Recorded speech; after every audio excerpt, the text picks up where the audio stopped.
even on nights 1 and 5, where he is normally inactive. This makes him the only animatronic who can appear on any night in the 4th game, and one of the only animatronics in the entire series who can be specifically summoned.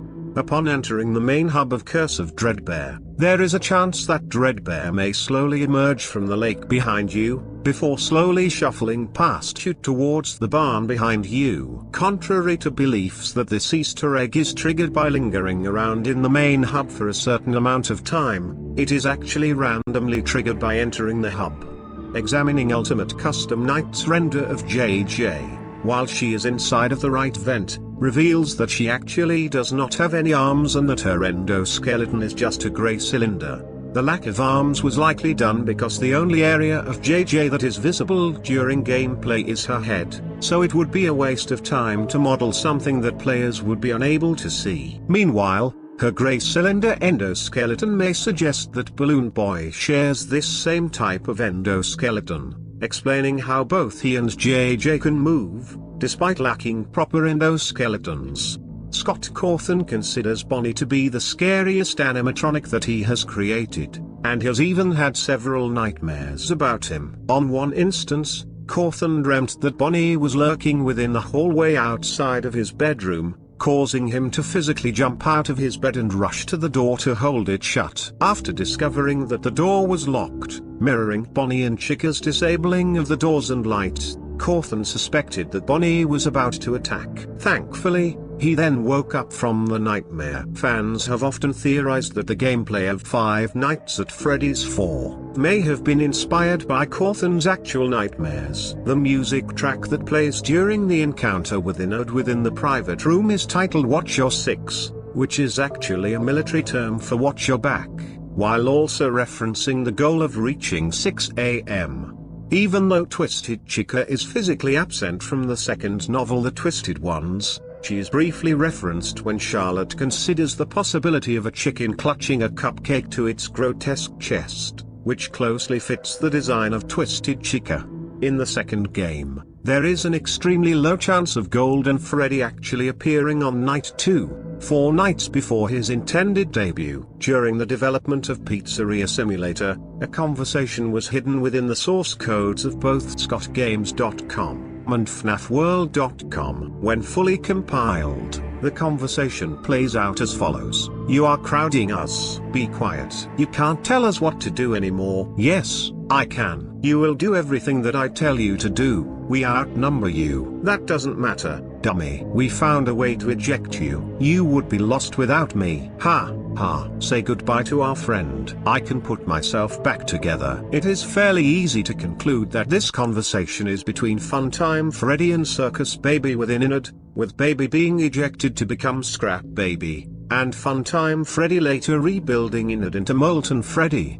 According to Kieran, the CEO of Illumix, Freddy Frostbear was originally planned to have a voice, but this idea was ultimately cut. If Frostbear has received a voice, then it is reasonable to assume that it would have had a shivering effect and his dialogue would consist mostly of ice puns. In FNAF World, if Purple Geist is defeated before Chica's magic rainbow appears, then she will be immediately defeated as well. However, this will require the characters to be leveled up to an extremely high degree. When the puppet escapes from the gift box in the second game, there is actually a short window of time where you can observe 3 different hallucinations of the puppet within the main hall, which each last for only a fraction of a second.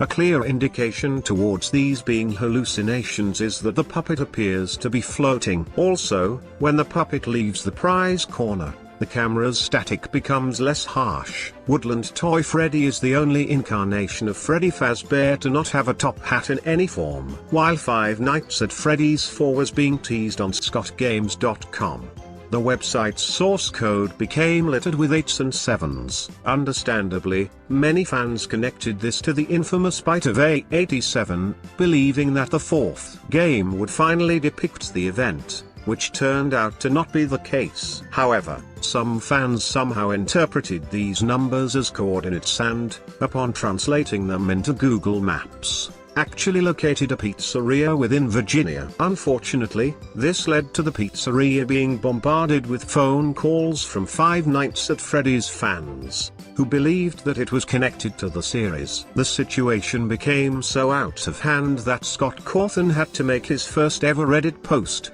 which confirmed that the coordinates were just a mere coincidence and discouraged fans from calling any phone numbers that they believed to be associated with the series. As I mentioned earlier, Freddy Fazbear actually has some handprints hidden across his face. As shown by this highlighted image, there is a whole handprint across his right eye and a partial handprint across the left side of his chin. To this day, it is still a mystery as to how Freddy received these handprints, though fans speculate that they indicate that Freddy was responsible for either the bite of A87 or the murder of Phone Guy. If you pay close attention to the lawsuits in Pizzeria Simulator, then you may notice that they each begin within the District Court of Utah, confirming that the games, or at least Pizzeria Simulator, take place in Utah, referencing the novel setting of Hurricane, Utah. Fazbear's Fright, the horror attraction, bears strong resemblances to the real-life attraction Saw, Alive, located in the British theme park, Thorpe Park, as they were both walk-through horror attractions based upon horror stories and used actors to enhance their experiences. Ironically, both attractions were also gutted by fire, although Saw, Alive burned down during its operation and was later rebuilt for special holidays until its closure in 2018, while Fazbear's Fright burned down before its opening and was never rebuilt. Strangely, in Help Wanted, Toy Freddy is actually missing his upper teeth. This may have been done for the same reason why the endoskeletons lack wires, in order to ensure that the game runs efficiently. In Ultimate Custom Night, Mangle is actually missing their endoskeleton mouth during their attack animation. The first teaser for the sister location Custom Night depicts both Bon Bon and Biddy Bab crawling through the office vent. While this teaser is accurate to Biddy Bab's in-game behavior, Bon Bon instead enters the office through either of the doorways. This teaser suggests that Bon Bon may have originally been planned to be able to enter the office through the vent as well, but his mechanics were simplified. One of the more disturbing Easter eggs within the fourth game is that the Freddle's screeching sound is actually a high-pitched version of the sound of pigs squealing within a smokehouse.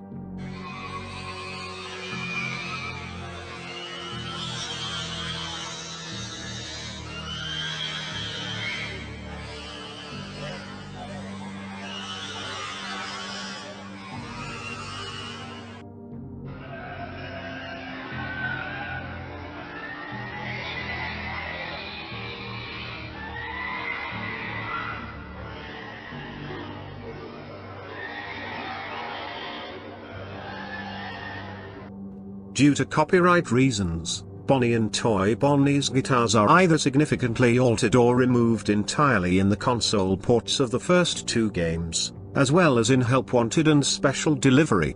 In Curse of Dreadbear, if the player scores less than 1000 points in the Pirate Ride, then they will be greeted by a jump scare from Captain Foxy. In Ultimate Custom Night, Plush Trap and Nightmare Balloon Boy make the normal nightmare jump scare scream, rather than their high-pitched jump scare screams from Five Nights at Freddy's 4. Thankfully, their high-pitched screams would return in Help Wanted. On the 26th of April, 2018, a large portion of the third Five Nights at Freddy's novel, The Fourth Closet, was accidentally leaked by Amazon, including the ending. After the leak was taken down by Scott Cawthon, he decided to release the novel earlier on the 26th of June of the same year. In Pizzeria Simulator, the pickles are only unlocked after purchasing every single item, as well as earning the Posh Pizzeria badge, which is earned by placing Music Man, El Chip, and Funtime Chica on the stage at the same time.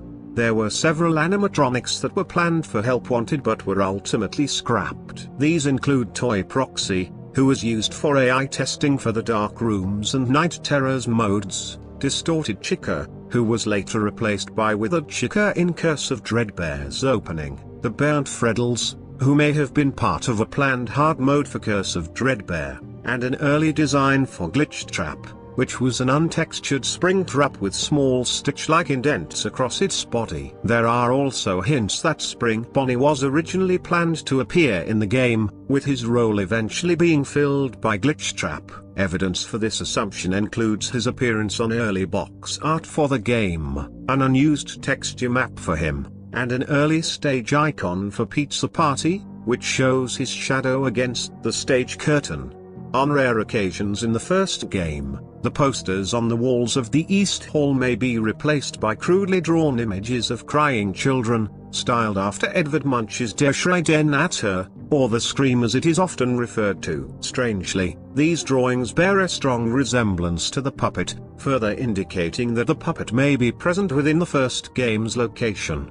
Several unused textures hidden within the files suggest that Special Delivery will later receive, or was originally meant to include, a VIP subscription service. Judging the unused textures and graphics, it seems as though members of the service would have been showered with rewards, such as lures, batteries, faz coins, etc. However, it is unknown when, or even if, the VIP subscription service will be implemented into Special Delivery. There were several secrets hidden within the source code of scottgames.com. When Inard's sister location teaser was first uploaded, the first section can be decoded and rearranged to form a possible schedule for the 4 main funtime animatronics, as well as an unknown 5th animatronic. While it is stated by Hand Unit that the funtimes are available for rental, unlike most entertainment venues, our robotic entertainers are rented out for private parties during the day. This was unfortunately never shown in the actual game. Meanwhile,